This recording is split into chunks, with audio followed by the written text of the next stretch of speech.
Oke, siapa di sini yang udah nungguin review update HyperOS 2 di Poco F6?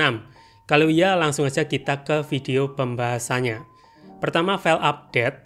Untuk file update HyperOS 2 di Poco F6 ini tuh sebesar 5,9 GB. Emang gede ya, karena sistemnya juga naik ke Android 15. Dan untuk keterangan update-nya ini masih sama seperti Poco X6 Pro kemarin. Jadi pause saja kalau teman-teman mau baca. Tapi intinya yang diupdate itu bagian interface dan fitur. Kedua, yang baru di HyperOS 2 Poco F6. Kalau dari segi interface sebenarnya masih sama seperti bahasan di Poco X6 Pro. Jadi kalau teman-teman nyari bahasan detailnya, saya saranin nonton video kemarin aja. Tapi tetap di sini saya bakal jabarin secara singkat aja dan nambahin beberapa informasi yang belum sempat saya mention di video sebelumnya. Pertama, interface lock screen sekarang diupdate ke versi baru, tapi jumlahnya disunat dari 21 jadi 14 opsi. Kedua, animasi charging di HyperOS 2 sekarang jadi lebih simpel, semacam kayak gelombang tetesan air. Saya sih lebih suka yang ini sih. Ketiga, tampilan menu setting sekarang berubah jadi berwarna dan dikasih sekat per menu. Keempat, menu personalisasi sekarang diubah layoutnya. Ini menurut saya jadi lebih rapi dibanding versi sebelumnya. Kelima, opsi efek sidik jari di HyperOS 2 sekarang nambah jadi 6 opsi. Tapi jujur, pilihan yang dikasih itu lebih bagus di HyperOS 1. 6. Tampilan icon home screen HyperOS 2 kelihatan mengecil. Dan sekarang opsi grid-nya cuma ada 2, 4x7 atau 5x9. Ketujuh, toggle musik, volume, dan kecerahan di kontrol panel sekarang bisa di-hold buat munculin shortcut. Soalnya di HyperOS 1 cuma bisa geser-geser aja. 8. Menu layanan AI di Poco F6 sekarang diringkes jadi satu tempat. Jadi ini lebih mempermudah kalau mau nyari informasi soal fitur AI-nya. 9. Ini detail receh banget sih, interface aplikasi seperti kalender, cuaca, dan jam. Tampilannya itu sedikit berubah. Tapi kalau nggak dijajarin HyperOS 1, mungkin teman-teman juga nggak nyadar sih. Terus ini icon tutup keyboardnya juga baru, segitiganya sekarang lebih penuh. Selain itu, widget di HyperOS 2 juga sedikit berubah bentuk, jadi kelihatan lebih mengotak. Dan udah itu aja interface yang berubah setelah Poco F6 update ke HyperOS 2. Kalau masih ada yang kelewat, bisa teman-teman tambahin aja di komentar. Ketiga, fitur baru. Yang berasa pertama adalah fitur AI-nya itu di-upgrade. Seperti AI Recorder, sekarang bisa dipakai buat transkrip jadi teks, sekaligus ada AI buat bantu ringkesin. Lalu di aplikasi Note, sekarang dikasih AI Note buat bantu bikin catatan, dan ada AI Translate juga kalau diperlukan. Kemudian di aplikasi Gallery, fitur-fitur AI Gallery-nya sekarang ditambah. Jadi makin lengkap aja sih, tapi kudu download plugin-nya dulu kalau mau dipakai. Terus AI Subtitle, sekarang bahasa yang disupport juga makin banyak dibanding pas pertama rilis, karena dulu belum ada bahasa Jepang, tapi sekarang udah langsung tersedia. Terakhir AI Interpreter, soal ini sebenarnya nggak kepake di saya sih, karena nggak pernah ngobrol sama bule, ketemu pun juga enggak. Kalau ke bule di sini malah ada ya. Tapi intinya kalau teman-teman itu butuh, fiturnya udah siap dipakai. Cuma kalau kalian nyari fitur Circle to Search, di Poco F6 belum ada. Adanya baru Google Gemini aja. Nah, untuk fitur tambahan selain fitur AI juga ada sih. Kayak fitur Connect to Windows, di HyperOS 2 udah langsung terintegrasi, karena di HyperOS 1 belum ada.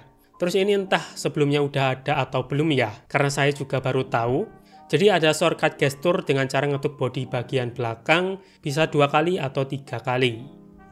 Lalu ini di opsi developer, sekarang bisa disable pembatasan frame rate game yang dibatasi di 60 Hz. Ini sebenarnya nggak terlalu berguna sih, karena spesifikasi Poco F6 itu tinggi, dan kebanyakan game juga lancar. Nah, kalau untuk bore up RAM virtual, berhubung Poco F6 punya saya ini varian RAM 8GB, jadi masih tetap di 8GB. Tapi saran saya fitur ini nggak usah dipakai sih, mending dimatiin. Berikutnya keempat, experience HyperOS 2. Yang langsung saya rasakan setelah update itu UI-nya lebih smooth. Dipakai buat buka tutup aplikasi juga lebih fluid, dan gerakan animasinya sekarang baru. Tapi bagian ini menurut saya masih perlu dioptimalin sih, karena saya masih nemu beberapa kejadian animasi UI-nya kurang smooth, kayak jalan di 60 Hz, padahal udah di set ke 120 Hz. Soalnya di X6 Pro saya nggak nemuin masalah ini sih, kecuali di kontrol panel pas main game.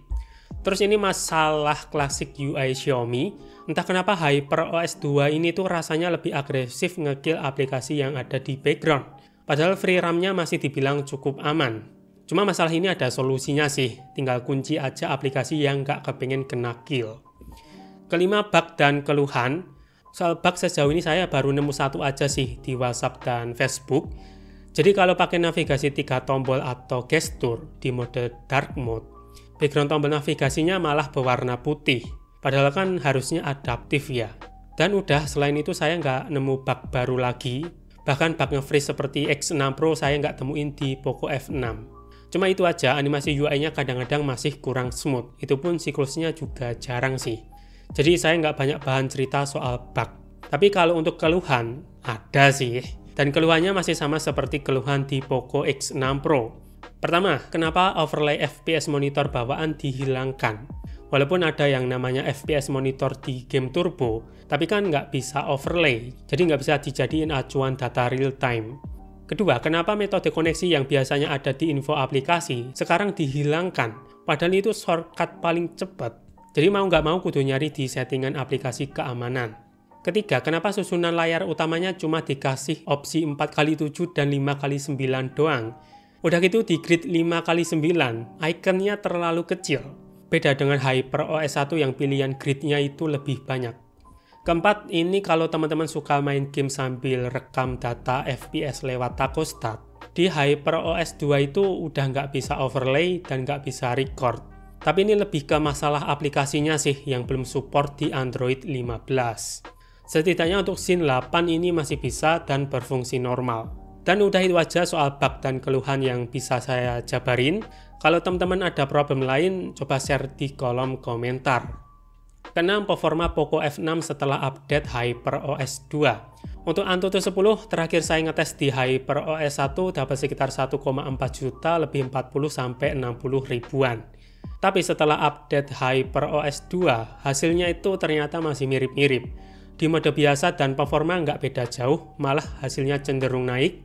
Emang skor segini habitat dari Snapdragon 8S Gen 3 sih. Lalu untuk Geekbench 6, skornya turun, tapi turunnya juga nggak seberapa. Hitungannya juga masih tinggi, karena emang basis core chipsetnya itu dari seri flagship. Nah kalau buat CPU throttling test di pengujian tanpa fan cooler, ini hasilnya ada perbaikan grafik dan angkanya juga lebih baik dari versi sebelumnya. Tapi kalau pakai fan cooler, ini hasilnya bisa di 90%. Cuma Poco F6 ini kalau dipakai ngetes CPU throttling, suhunya itu bisa hampir 50 derajat Celcius. Beda dengan Poco X6 Pro kemarin yang di HyperOS 2 nggak terlalu panas sih. 7. Baterai. Apakah baterai Poco F6 jadi boros setelah update HyperOS 2? Soal ini di awal-awal pemakaian emang berasa borosnya. Tapi itu wajar sih karena update major itu emang biasanya perlu penyesuaian sistem. Dan setelah itu saya rasakan performa baterainya balik seperti sebelumnya. Cuma dari awal daya tahan baterai Poco F6 ini tuh nggak terlalu istimewa sih. Apalagi tergantung pola pemakaian masing-masing user. 8. Suhu Poco F6 setelah update ke HyperOS 2. Kalau sekedar pemakaian normal sehari-hari, suhunya tergolong standar, kisaran 36-41 derajat Celcius. Pol ya anget aja sih, nggak sampai panas-panas banget. Tapi kalau dipakai main game, tergantung dari gamenya apa, pakai settingan grafik apa, dan lama durasinya itu berapa. Yang jelas dari pengujian saya, buat game berat suhunya bisa lebih dari 47 derajat Celcius. Kalau game agak enteng kisaran 40-45 derajat Celcius. Yang jelas kalau dipakai set rata kanan dan mode performanya dipakai, Poco F6 ini bakal cepet banget panas. Dan kalau udah panas, performanya diturunin. Jadi tetap lebih bijak main game berat itu pakai fan cooler. Ke-9, gaming experience setelah Poco F6 update ke HyperOS 2. Oke, untuk JOC-nya di sini saya biarin default ya. Secara overall sih performa gamingnya masih sama-sama aja. Bug Genshin Impact 60 FPS rasa-rasanya juga belum di-fix. Tapi kalau dimainin ini masih oke sih, apalagi kalau disable JOC-nya dulu. Tapi HP-nya bakal panas banget. Terus untuk Wuthering Waves ini seiring update, gamenya itu juga makin optimal, jadi ini tuh udah enak buat dimainin di Poco F6. Lalu buat game PUBG 120 FPS, ini masih bisa, dan enak sih buat main game PUBG, walaupun kalau suhunya itu udah 46 derajat Celcius, performanya itu kena limit. Jadi kalau nggak mau kena limitasi performa, tetap lebih bagus itu pakai fan cooler. Paling cuma game MLBB dan CODM aja yang entah kenapa setelah update HyperOS 2 cuma kebaca 60 fps. Padahal settingannya udah dimentokin ultra 120 fps. Tadinya saya kira Scene 8-nya yang masalah, tapi FPS di game turbonya juga ngedetect 60 fps. Tapi ternyata ada solusinya biar jalan di 120 fps lagi, yaitu di-trigger pakai penghemat baterai. Jadi sebelum login gamenya, aktifin dulu untuk penghemat baterainya. Nanti pas udah masuk gamenya, tinggal matiin lagi penghemat baterainya. Baru nanti mau jalan di 120 fps. Oke, poin terakhir ya, ke-10. Apakah setelah update HyperOS 2 kamera Poco F6 lebih bagus? Soal ini saya lihatnya masih belum berubah ya. Bahkan perekaman videonya juga belum bisa pindah lensa seperti Poco X6 Pro. Paling yang berasa baru adalah logo watermark-nya ya. Ini logo Poco-nya lebih tebal. Sama bug video 4K 60 yang patah-patah itu udah lebih mendingan. Walaupun di awal perekaman video masih ada patahnya ya. Ya pokoknya kalau mau ngerasain improvement kamera Poco F6, pasang Gcam aja. Oke, kesimpulannya apakah rekomen update Poco F6 ke HyperOS 2? Soal ini saya bakal jawab seperti di video X6 Pro kemarin ya. Kalau ngerasa perubahannya nggak begitu penting, bisa tahan dulu, apalagi kalau kalian masih pakai fitur FPS monitor dan nggak suka dengan pilihan grid-nya.